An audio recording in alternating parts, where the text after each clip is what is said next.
दोस्तों, भारत के वज़ीर आज़म नरेंद्र मोदी आसियान ममालिक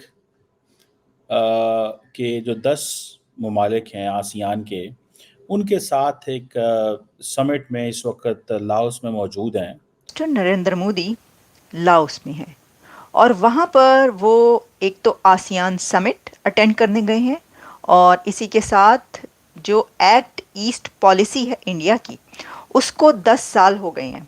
नमस्कार दोस्तों, आप सभी का बहुत बहुत स्वागत है पाक मीडिया कॉमेडी के एक नए वीडियो में। उम्मीद करते हैं आप सब बहुत अच्छे होंगे। दोस्तों, प्रधानमंत्री मोदी जी आसियान भारत और पूर्व एशिया शिखर सम्मेलन में हिस्सा लेने के लिए लाओस पहुंच गए हैं और उन्होंने कहा कि कई देश संघर्ष और तनाव में गुजर रहे हैं, तो ऐसे समय में आसियान के साथ भारत का दोस्ती होना बहुत महत्वपूर्ण है। तो आइए देखते हैं इसको लेके पाक मीडिया क्या बातें कर रही है। लेकिन वीडियो में आगे बढ़ने से पहले चैनल पर नए हैं तो चैनल को सब्सक्राइब कर ले और मेरा वीडियो अच्छा लगता है तो लाइक शेयर भी कर दे। तो आइए देखते हैं आज का ये वीडियो। इंडिया ने कॉम्प्रिहेंसिव स्ट्रेटेजिक पार्टनरशिप जो है वो की है इन तमाम ममालिक के साथ। जरा लफ्ज सुनिएगा, ये जो कॉम्प्रिहेंसिव स्ट्रेटेजिक पार्टनरशिप है, that is on peace, stability and prosperity in the region. It has nothing to do with other strategic competitions. India बड़ी स्मार्टली, एक लफ्ज आपने सुना होगा, हेल्दी कंपटीशन। इंडिया बड़ी स्मार्टली बेसिकली हेल्दी कंपटीशन में चला गया है with China with ASEAN countries. कहा जा रहा है कि आसियान और जो चाइना की जो पार्टनरशिप है, इट गोज वे बियॉन्ड, ठीक है जी, बड़े पुरानी एक तो है, और दूसरा ये है कि ये तकरीबन if I am not wrong तो वो 900 अरब डॉलर की बायलैटरल ट्रेड है इंडिया और चाइना और आसियान की।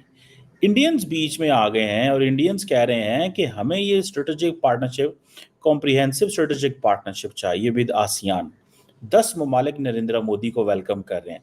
This is India ASEAN, for all these 10 countries India is so much important, ठीक है जी, कि उनको इनके साथ एक पूरे का पूरा डायलॉग करना पड़ता है या करना पड़ा है। आपने डिजिटल ट्रांसफॉर्मेशन की अगर बात करनी है तो इंडिया इज वर्किंग देयर। अब ये जो ASEAN India comprehensive strategic partnership है, वो कह रहे हैं जी हमारी शेयर्ड वैल्यूज एंड नॉर्म्स हैं, ठीक है जी, कि आसियान इंडिया रिलेशंस में कि जब से ये बना है 1992 में आई थिंक, आसियान इंडिया जो है वो एक समिट, कॉमेमोरेटिव समिट भी हुई थी 2012 में, दिल्ली डिक्लेरेशन है इसके ऊपर, and so on and so fourth. लेकिन बड़े लंबे चौड़े इनके राब्ते हैं। ASEAN India comprehensive strategic partnership 2022 में हुई, ASEAN India joint statement on maritime affair एक दफ़ा 2023 में आई। इसी तरह food security and nutrition response के वाले से भी इनकी एक क्राइसिस ग्रुप मौजूद है। And then digital public infrastructure की ये बात करते हैं कि कैसे हमने डिजिटल ट्रांसफॉर्मेशन या इंक्लूसिविटी को प्रमोट करना है, एफिशिएंसी लेके आनी है अपनी सोसाइटीज़ के अंदर, अपनी इंडिविजुअल्स को कैसे कनेक्ट करना है, कम्युनिटीज़ को, इंडस्ट्रीज़ को, ऑर्गेनाइजेशंस को, सबको कैसे हमने मिल के काम करना है। और वो ये सारे के सारे ममालिक एक चीज़ पर फोकस कर रहे हैं कि जो टेक्नोलॉजी है उसको हम कैसे इस्तेमाल कर सकते हैं फॉर रैपिड ट्रांसफॉर्मेशन, और ये जो डिजिटल डिवाइड है इसको ख़त्म किया जा सके। और सुनने में आ रहा है कि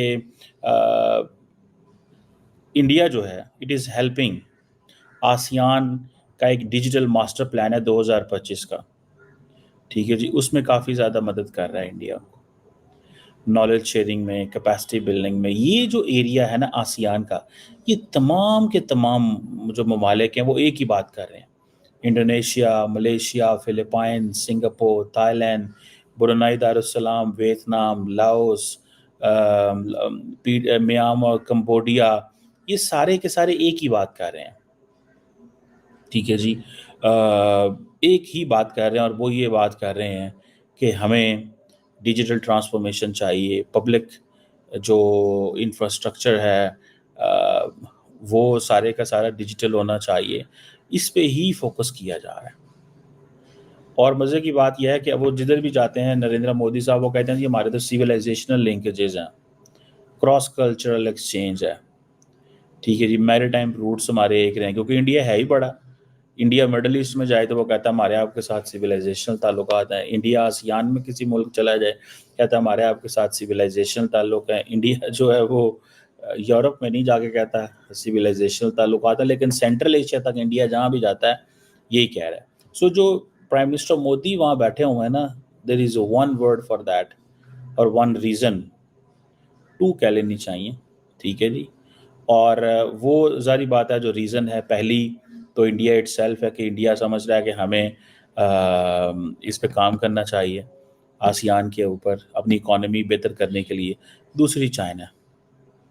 तो ये कितना सिग्निफिकेंट विजिट है इंडिया के लिए, इसके क्या डायनामिक्स हैं, ज़रा इसके ऊपर बात की लेते हैं। देखिए, आप जानते हैं कि क्योंकि रतन टाटा का देहांत अभी ही हुआ है, उनकी अभी ही जो है वो इस दुनिया से गए हैं, तो इस वजह से बाकी सब जो मामलात हैं वो ज़रा पीछे नज़र आ रहे हैं। यानी ये कि क्योंकि उनके लास्ट रिचुअल्स होने तक कॉन्टीन्यूसली उन्हीं की खबर चल रही है। लेकिन भारत के वज़ीर आज़म का ये जो विज़िट है ये बहुत ही इम्पॉर्टेंट है। ऐसा लगता है ना कि देखिए आसियान समिट है तो ये तो कोई इतनी इम्पोर्टेंट नहीं चलेगी, लेकिन आपको जब ये पता चलेगा, बल्कि आप बहुत ज़्यादा इसके बारे में हो सकता है जानते भी हों कि आसियान कितना इम्पोर्टेंट है इंडिया के लिए, कितनी इमेंस इम्पोर्टेंस देता है इंडिया आसियान से जो रिलेशंस हैं वो कायम रखने पर। अच्छा, इसके अंदर जब वो वहाँ पर पहुँचे हैं भारत के प्राइम मिनिस्टर, तो उनको रेड कारपेट रिसेप्शन दिया गया है एज़ यूजुअल, बहुत ज़बरदस्त तरीके से उनको वेलकम किया गया। और फिर वहाँ पर एक आप कह सकते हैं कि बुद्धिस्ट जो तरीक़ाकार है, रामायण जो है उसको जो अडाप्टेशन है वो एक नए तरीके से वहाँ पर पेश की गई उनके सामने। क्योंकि देखें, ये बात आप याद रखिए कि भारत जहाँ भी जाता है ना, उसके कहीं ना कहीं से जो कल्चरल टाइज़ हैं वो निकल आती हैं।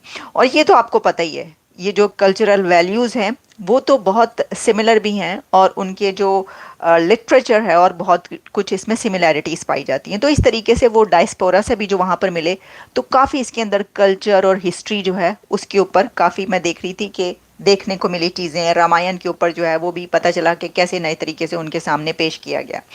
अच्छा, अब इसके अंदर जो है वो देखिए, वैसे तो ये 2 डे विज़िट है, लेकिन ये कहा जा रहा है कि दैट विल बी एक ऐसा ये विज़िट होगा जिसके अंदर ये देखा जाएगा कि अगले जो फ्यूचर है, यानी नेक्स्ट फ्यू इयर्स, कैसे रिलेशंस इंडिया बनाएगा जो आसियान कंट्रीज़ हैं उनके साथ।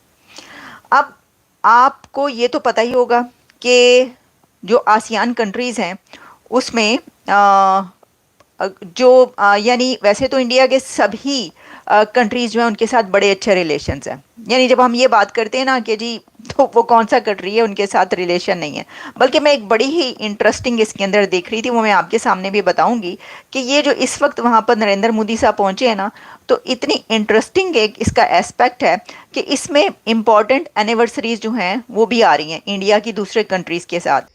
तो ये था आज का वीडियो। आज के वीडियो के बारे में आप क्या सोचते हैं, अपनी राय कमेंट में जरूर दे। वीडियो अच्छा लगता है तो लाइक शेयर कर दे, और जो लोग पाक मीडिया देखने में इंटरेस्टेड हैं उनको मेरा वीडियो भी शेयर कर दे ताकि उनका भी सपोर्ट बना रहे। तो फिर आपसे मिलते हैं अगले वीडियो में। अपना ख्याल रखिए। जय हिंद, जय भारत।